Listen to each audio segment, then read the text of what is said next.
I'm Maria Menounos, and you're tuned in to AfterBuzz TV, the ESPN of TV talk. Now, let the buzz begin. Hey everyone, we're here to discuss the great episode 4. We've got some crazy elements going on here involving a horse, among other things. So we're going to dive in. We're going to talk all about it. With me today, we have Tatiana, our lover of period pieces. Hi, Tatiana. Hey guys, how's it going? And we've got Cody, our resident revolutionary. Hey, hey. And last but not least, we've got Tori, our empress. Yes. Hey, everyone. Well, I am so excited to be back here. We've got to dive in and talk about Katherine and Leo first, because obviously episode 3, we had a lot of Katherine's uncertainty in terms of how she felt about taking on a lover. Episode 4, by the time we get here, she is all for it. Tatiana, what did you think of this opening? I was breathless, drawn in. All of those things there.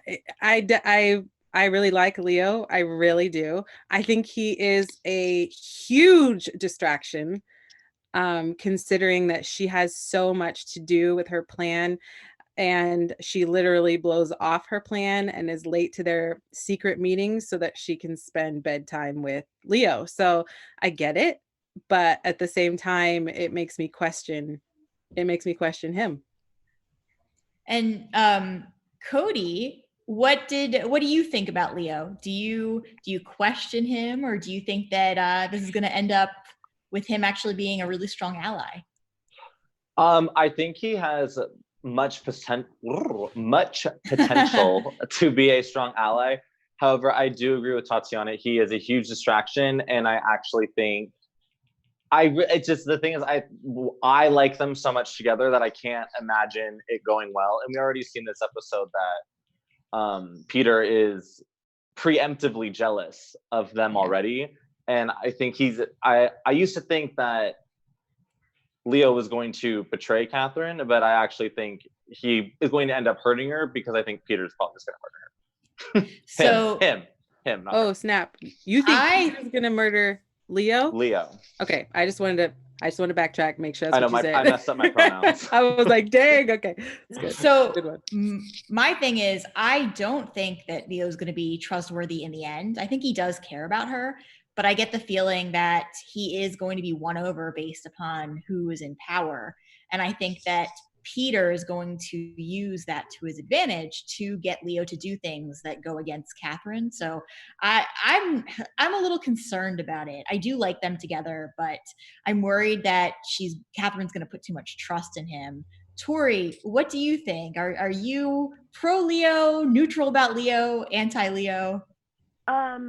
So I think we all agree that he's definitely a distraction, but I'm kind of on the fence on whether that's a good thing or a bad thing. One, because he is a distraction from her marriage that isn't really ideal. Her and Peter don't really get along romantically, so I think he's a good distraction in terms of just like getting her away from her marriage, but he definitely is a distraction when it comes to her overall plan and what her mission is. So it's like, I'm kind of on the fence. Like, I like that she's able to not really have to stress about how her marriage is going or the state of her marriage. She kind of was able to escape that. But on the other hand, it's like, girl, we have business to do, and you can't be missing meetings if you want things to be in motion. So, I definitely have my eye on him. I'm not really sure what's going to happen, what team he's going to end up playing for, but I definitely agree that he's a big distraction right now. Yeah, I didn't realize that his family had lived in the castle before. Did you guys catch that? That was new info. Yeah. It was new information. I didn't realize that. And I feel like for me, that added on to motivation for him to like get a certain status back, or like get back in the castle of some sorts. Like, I had no idea that he lived there before. See, and my thing is with Leo, I think he knows how to play the game. And I think he knows if he tells Katherine, hey, I'm falling for you, I think he understands. One, I don't buy that he was a virgin. I'm sorry, but I think that was a lie to play into Katherine and to manipulate her. So, but also, even if he was, like, I still think that he's playing into what he knows will win her over. And that specifically, Peter picked someone like Leo who is educated, who is interested or seemingly interested in words and the same types of things. But I am very worried that Leo is just going to turn around and it literally is going to turn into this situation where Leo was planted by Peter. More like obviously Peter's the one who found Leo, but I think it's going to turn out that Leo is more on Peter's side than what we're seeing right now. And I know like at one point Orla was even questioning her if she was going to be too distracted to be involved with this anymore. And I think that Orlo has a very valid point, and that this union will prove very disastrous for Katherine and for what she's trying to fight for. So yeah, that's I like that I'm sorry, I have a dog in the I like that we started with Katherine and ended with Katherine and Leo, and that we got it kind of like bookended.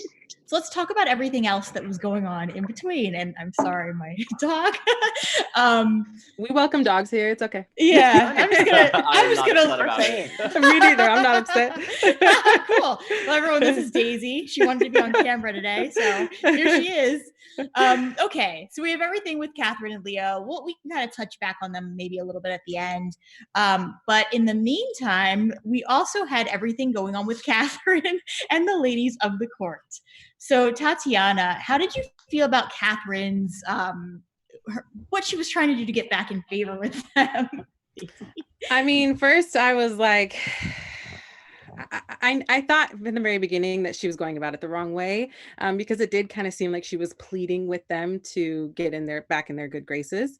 So she had to play smart. And I definitely think that's where the aunt came into play, who is so weird. She's so weird, but she has the best advice and has really helped Katherine navigate her way through this world that they've created inside of this, in the walls of the castle. So I think that it was very good of her to take her advice and formulate this plan to show that she could govern them and not necessarily try to be their friend. Absolutely. Yeah. And that's the thing, is that she is very quirky. She is off the wall, but it's very, I feel like with the aunt, and we've talked a lot about this on the show, where people are doing things specifically because they were brought up to be a certain way and that they are a product of their society. Well, with the aunt, I feel like she is someone that Katherine can trust, but maybe not in the same way as Orla or Marial, but in a different type of way. The aunt is an ally. Cody, what do you think? How do you feel about the scene in particular with Katherine going to the tea party? Let's talk about that. Well, the second she got that invitation, I was like, well, this is a trap. And and the whole thing with the eggs, I was like, oh, I see what she's doing. But like, these ladies are all friends. Like, that's going to backfire in 2 seconds. And then she goes, and it was a trap. It was so clearly a trap. And she did hold her own. She didn't obviously it was upsetting, but she didn't let it get to her in the presence of all the ladies. Like, she didn't lose face. So she's a tough gal. But these ladies, I said it before, these ladies are wolves, and and it's Katherine's, she's figuring it out, but slowly but surely. Yeah, absolutely. And I think that it was very hard to watch that moment. Yeah, it was so hard, especially with what they said about Peter and how Peter really did not care about her, which is true. So she couldn't argue about it. Tori, I can see that you have something to say. She's like, listen. There was a couple things wrong on both ends. Now, Cody, you already mentioned the eggs. First of all, if you're trying to win me back, don't give me the same gift that you gave 3 other people. Like you said, Cody, we're all friends, so I don't understand why she thought. And I really thought that she was going to give them like all separate gifts. But when I saw that they were all getting an egg, I was like, okay, this is definitely going to backfire. Because one, even if they did kind of take the bait, the minute that they go back to the rest of their friends, they're going to say, oh, like, yeah, Katherine gave me an egg. No, she gave me an egg too. So they're going to find out, then that like overall initial excitement is already done. So I was like, girl, that is not how you do anything, especially when you're talking about fashion forward people who take pride in like having things that other people don't have. You know what I mean? Like you don't want to give them all the same thing because that's kind of like everybody got the same gift bag type thing. And that doesn't make anybody feel special, number one. But when she got to the tea party, I definitely thought it was a trap. Like it was pretty obvious that it was a trap. Nobody goes from hating you to loving you overnight. Like it's gonna take more than an egg. But then when they got there, when the party started to commence and they started, pushing her around in this dance, she was better than me because the first kick would have been I would have exited the circle. Yeah. Now, and that's how I kind of feel like a part of me sometimes like I understand just kind of like taking it and not saying anything. But baby, the first kick, I would say I don't know what type of games y'all are playing, but best believe I can play it better. So if we can handle this easy type of way, but I'm not about to sit here and let you push me around. I'm dizzy. You just slap me. My nose is bleeding. We're not getting to that point. So I kind of wish that like Katherine held her own in that moment because I don't know. It just didn't. I don't know about you guys, but if somebody is deliberately like pushing you, hitting you, slapping you in your face, I don't care if it's a dance or not. I'm not just about to sit around and take it. And I didn't really take her for somebody that sits around and takes it. And a part of me, it was like the egg plus that just kind of made it seem like she was like desperate for their attention. And I said, girl, you are the empress. We are not desperate for anybody's attention, not even the empress. So my thing is, it irked me that she would even want to get back into their good graces because of what happened in episode 3.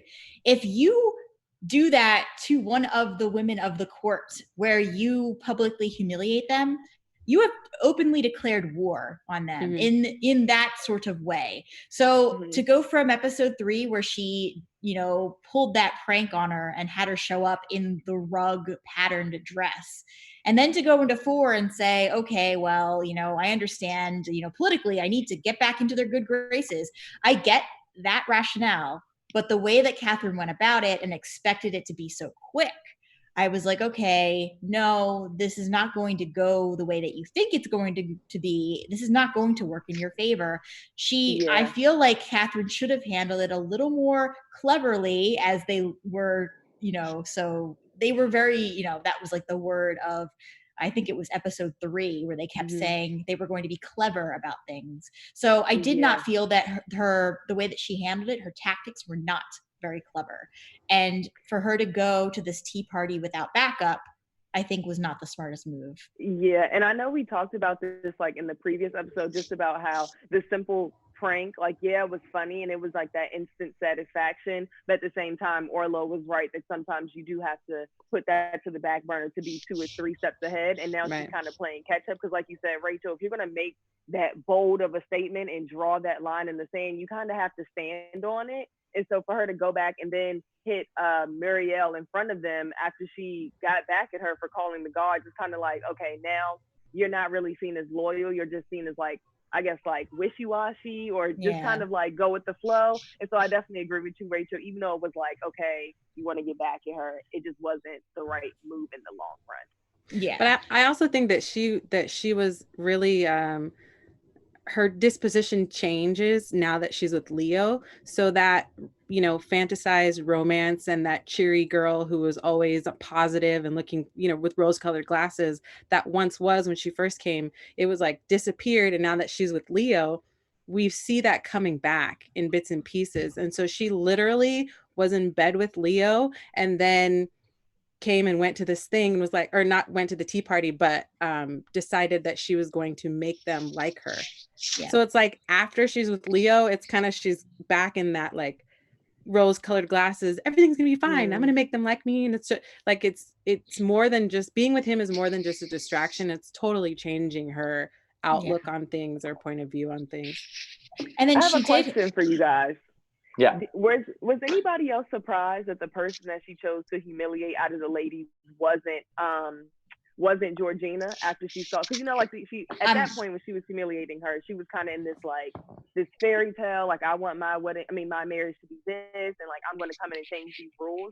And so I know I was kind of taken aback that after seeing Georgina in the bed with her husband, that she wouldn't go after her and she went over after someone that I felt like wasn't the best target. I don't know. I just wanted to know you guys' opinion. my thought is she went after the person I thought she was going to go after. Mhm. Georgina, I don't see her as the main threat because Katherine really does not care who Peter's sleeping with. She has no love for him. And so Anymore. I don't, yeah, I mean, we can argue that in the very beginning she tried, but I don't think it was ever real. And very quickly she learned that he's, POS. So she wasn't going to, whatever she thought she was feeling in the beginning didn't last long. And at this point, I don't think she cares who Peter is sleeping with. And Georgina, I don't see her as being the number one catty person toward her. It's always been Lady Svenska. So I think that she went after exactly the person, like the number one mean girl. But Cody, how do you feel about this?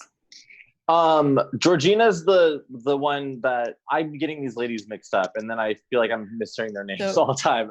But Georgina, Gregor's wife. She's the one sleeping with Peter. Yeah. I think she is like low key, like on Katherine's side. Like she is definitely like secret. Now I like feel like she is. Yeah. Like we were very hesitant. I was very hesitant about her before, but in this episode and in the one prior, she just like, even when she pulled the prank with the dress and the tent and the rug or whatever, she was like, oh, well, maybe Lady Svenska needs to learn a lesson instead of Katherine. And she like kind of has her, it's interesting. It's very subtle, but Georgina's there for her. And I think that's going to pop up later on. Yeah.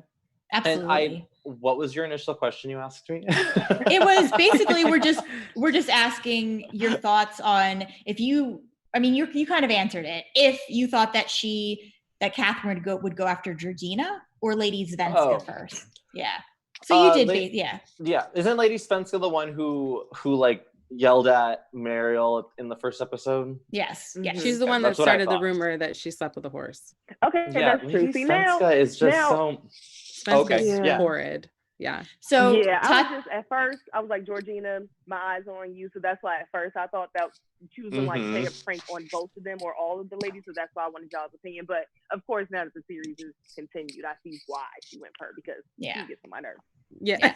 So now let's kind of talk a little bit about that ending then, not like the very ending, but the ending that we get in terms of the ladies of the court, where Katherine goes back in, and after talking to Peter's aunt, who, we've already talked about how we think that the aunt is on Katherine's side, Katherine goes in and she has a new stance, and she gets the women to respect her by working out a plan with Marial, where it's like, oh yeah, if you're gonna tell me that I've slept with a horse and you're gonna do this and talk about me behind my back, guess what? Watch what I'm gonna do, and literally slaps Marial. Tatiana, what did you think of that entire scene? Well played.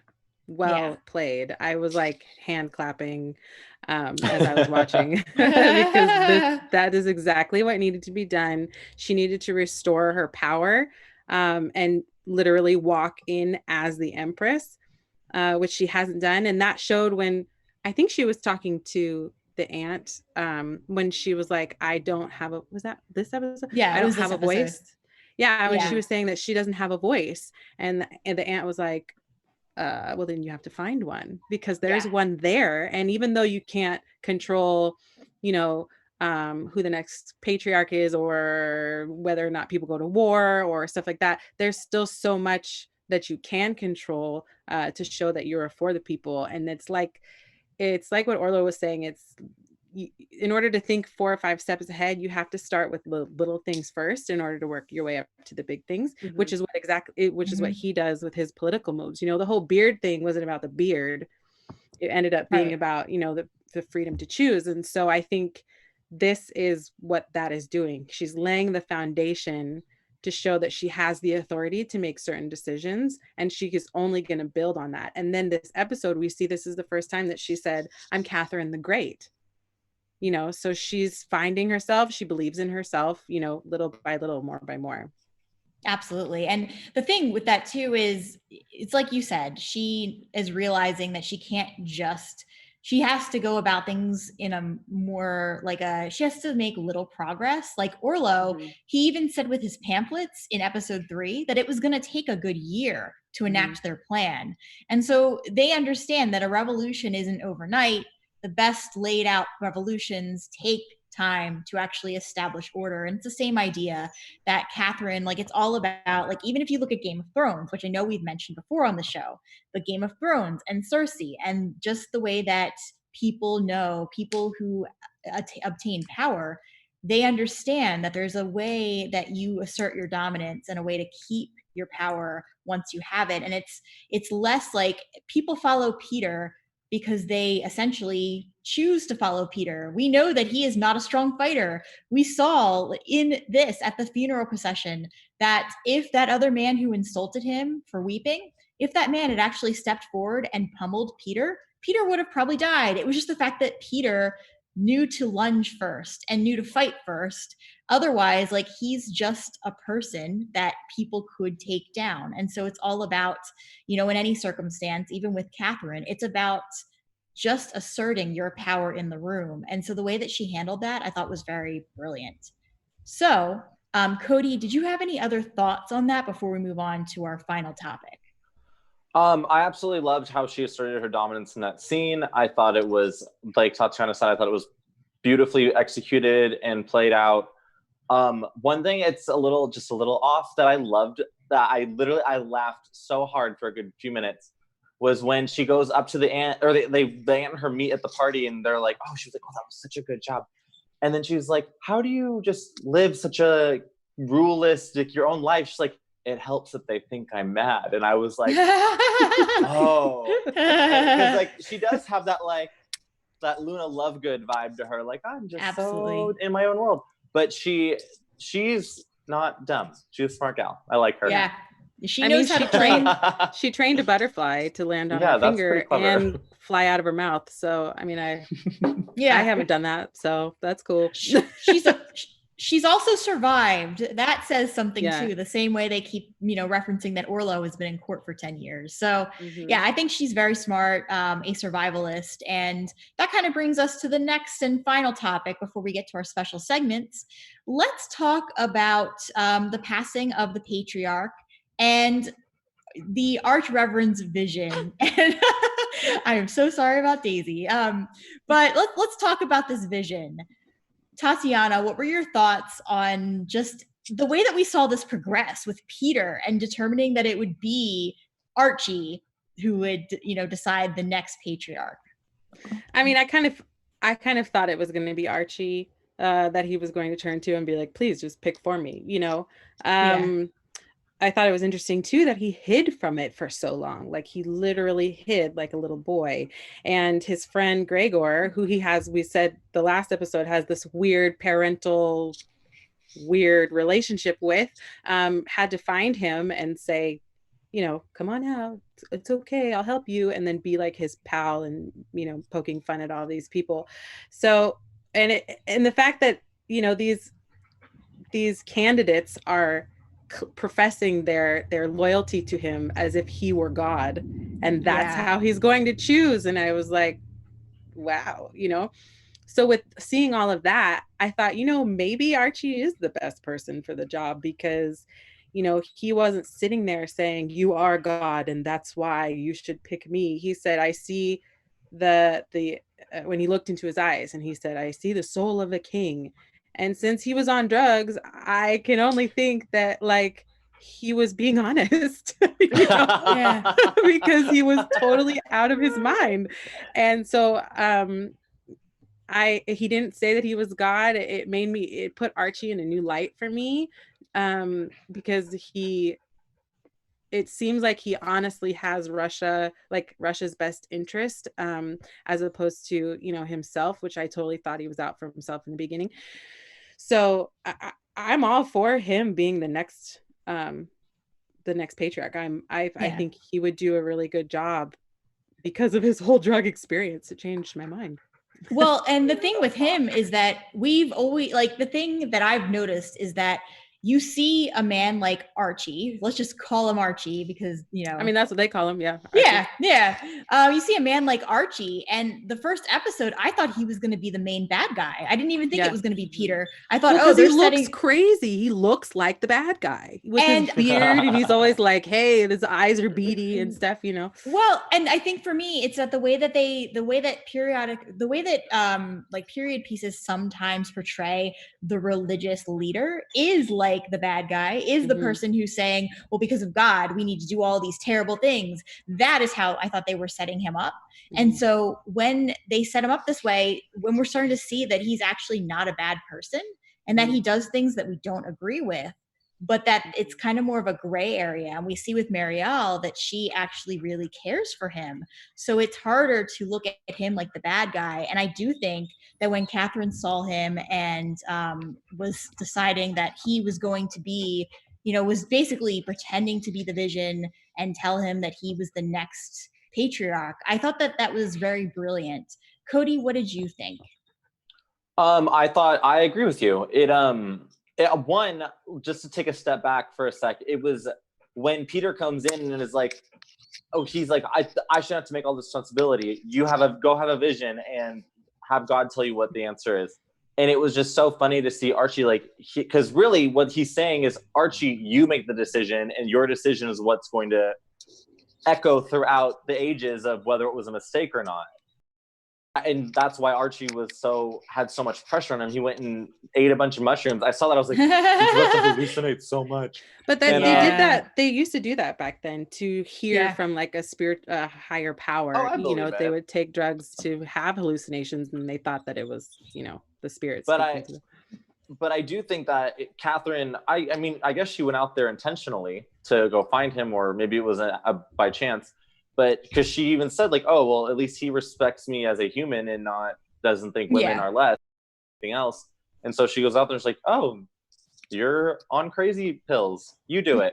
It should be you. I'm the angel. You should be the new Arch, whatever. Well, and the thing is that really he was the best choice. This whole episode, they were trying to find someone who would work with her, and they weren't going to find that person. I mean, certainly not the person who lit himself on fire. Oh my God. But Tori, I was like, why go if you're just gonna light yourself on fire? Yeah, but Tori, what are your thoughts on this? I was actually really happy that it wasn't any of the three candidates. I don't know about y'all, but the minute that they were moved to the next round, I wasn't feeling any of them. Everybody looked like they were singing. I don't know what it was, like one of them, I thought he was in a disguise. I was just like, no, none of these people they're not it. And I was a little concerned because I was like, if they're not it, like, I don't know if Archie technically can do it. I know if that was a conflict of interest. So I was just really nervous because none of them one of them, eliminated himself. So there's that. But the ones that were left, I was just like, I don't see this. Like, I don't see this going well. None of them were really giving it to me. And even though Katherine kind of interfered and used herself to tell him to pick himself, I thought, like you guys said, I thought it was very well played. And I think it also showed how well this alliance is coming together, because in my mind, when Archie was taking the shrooms or whatever he was taking, Orla was the one that walked up behind him. So I'm thinking that Orla must have went back and told Katherine, I know that he's doing this. Like you said, Tatiana, you've probably seen it before because that's what they used anyway. I know that he's about to go into his little situation. I think you should walk up on him and really try to sway him, because that would be the most convincing. It really wouldn't be convincing if it was Orla talking to him through the spirits. So I think it was just really well played on everybody's behalf. And I think we're able to see that when they work together and they actually prioritize this plan, it works in their favor. Yeah. But did Orla actually know that she was going to do that, or was she acting on her own behalf? I think she was acting. They don't really tell us. She just kind of shows up in the woods. Yeah, I didn't understand. On the ground, crying and whatnot. But I think that's me putting together the pieces, because at first I was like, how did she know that he was going to be in the woods, where he's at? How did she know that he was going to be on his little trip situation? So I was like, maybe somebody told her, and if somebody told her, it would probably be Orla. So that was just me piecing together. They definitely didn't say how she knew where to find him or whose plan this was. Yeah, I think that I just kind of thought it was implied that, I mean, we don't know for sure, but I thought it was implied that Orla went back and said something to her and that she That makes knew, sense. okay, go and say something. Plus, what I love about the show is that we have Orla, who is someone who obviously does not believe in God, and which to me is very interesting to see someone like that during this time period, to openly speak against religion. And so to watch Orla, I mean, we know this is a satire. To me, Orla reads a little bit like, obviously, I don't think that someone would be that outspoken back then in this time period. Mhm. But as a satire, it's interesting to see to kind of feel to get a feel of the commentary that they're making on behalf of religion. And so yeah, it's just I appreciate that Orla was the person that went back and said, hey, like, that he's going to think this is a vision if you go and talk to him, at least from what we can guess he did. Okay, so I think that it's a good time for us to get into our special segments. Mhm. So Tatiana, would you like to lead us into our first segment? Yeah. Okay. So special segment. You choose. Okay, guys. Here's a scenario. I am going to put you in the shoes of Lady Svenska.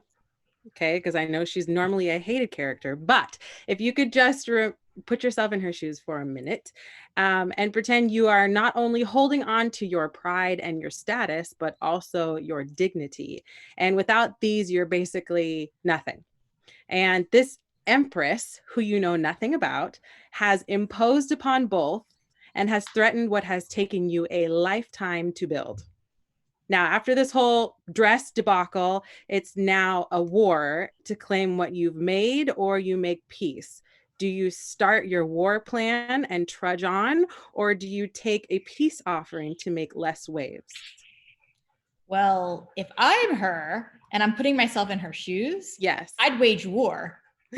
It wouldn't be a question. If it's me, I'm not waging war. But then if it's me, I'm not doing what Lady Svenska is doing in the first place. Yeah. If I am Lady Svenska, though, yeah, I'd wage war and make her pay. Good to know. Cody, what do you think? I'm like, honestly, don't get on Rachel's bad side. I'm trying to putting myself in that same position. It's honestly, it's like a turf battle. It's like if you get like somebody new comes into the office and they're trying to change the rules on you when you've been working there for 10 plus years, it's like, do not come in here and try to change what's happened. Like I honestly, I would probably wage war too. Not necessarily as direct as Lady Svenska has done it, but I would wage war. Yeah. Don't about be you, on Tori? Cody's Like, bad right? side. Like, So you're on my turf. Don't come in here and act like this. Right. Yeah. But, I I don't know, she's think- empress.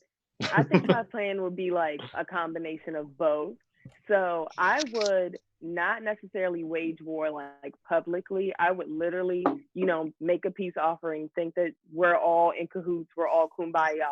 And like the minute that it matters the most, I would, like, if there was some sort of like thing where the empress needed support or like a backing up, I would make sure that like none of the ladies backed her up. Like just almost like really blindside her. Like, yeah, we cool, sure, whatever. And then when you need me the most, I'm not going to be there, and nobody else is going to be there. Because honestly, it's one against like, I don't know, 15 or 20 of them. I don't know how many ladies there are, but that's simple math.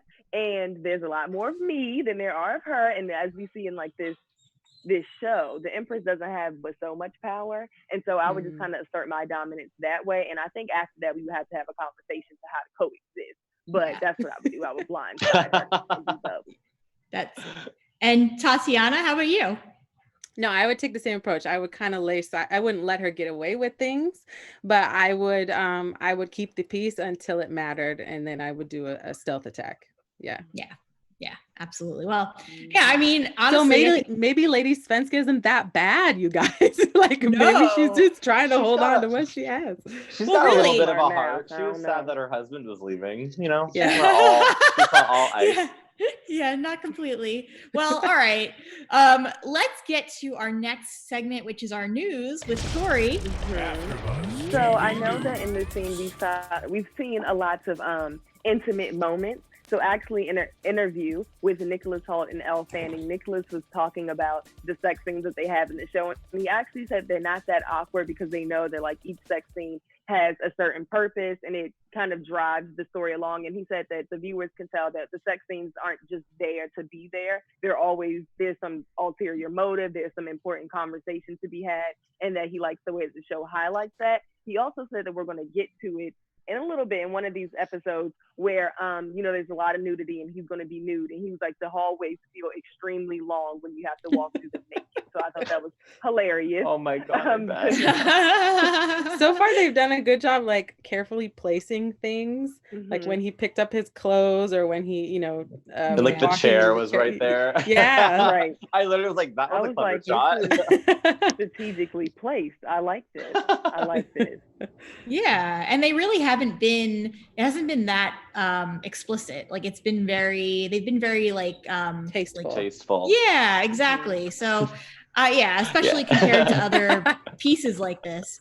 All right. Sorry, that was from ET Online. It like escaped me in the page. Awesome. But yes, that was from ET Online. Cool. Well, thank you, Tori.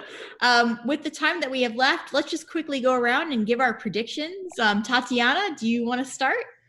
Yeah. Gosh, I think prediction-wise, I think we're going to see Leo and Peter come together more, like you were saying in the beginning, Rachel.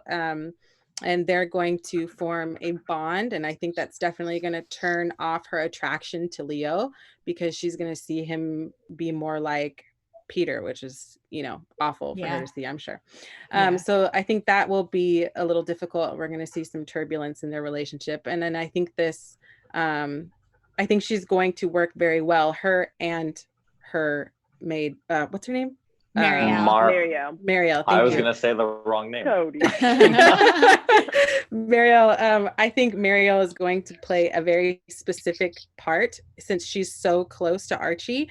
I think that she's going to play a really significant role in how they're going to enact this plan because it's going to be through her. I don't think that it's necessarily going to be through Katherine. Yeah, that makes sense. Cody, what are your predictions for next episode? I'm very interested. My talking has been really bad today. I am very interested to see how Archie is in his new position. I do think Katherine's going to have more trouble with the ladies because even though she definitely made a power move today, she like moments later, Peter was like, "Oh, apparently my wife fucked a horse before she got here." So He kind of knocked her down a peg when she had like worked so hard to like gain it. So I think she's still going to struggle with that. And then Tori, what are your predictions? Cody kind of changed my prediction because I forgot that Peter even said that. So I'm not really sure like this bond that she has with the ladies. I'm not sure how strong it is, but if it is strong, my prediction is that we might see another conversation between Katherine and Georgina.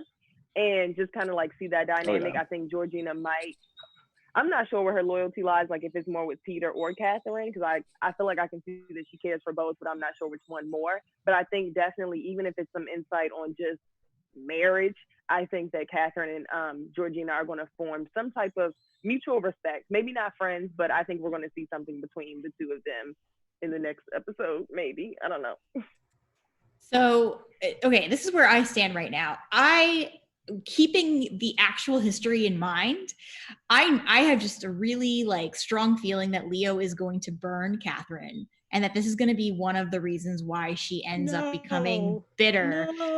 So, and I think that it's just going to like really, if she was not like, if she didn't really believe in love anymore before, I think after this experience, it's going to be done for her. The other thing is that I don't think that, I'm really hoping, I think that Leo is going to burn her. I think that Katherine is going to end up, I really want her to hook up with Orla. Like, I want that to be a thing that happens at some point. And then, And then the other thing is, I know. I want it to happen. I ship them. I ship the fact that they have all of these like intellectual ideologies in common and they seem to be on the same side. So I'm hoping, I mean, I don't know, but my last prediction is that I think that Lady Svenska is actually going to be on Catherine's side eventually. I don't think that this power move is what did it, but I think that eventually they're going to find a common ground and end up on the same side. So that being said, that about wraps up our show for today. So Tatiana, where can everyone find you? I am at Tatiana Marisa on all social media platforms. Awesome. And Cody?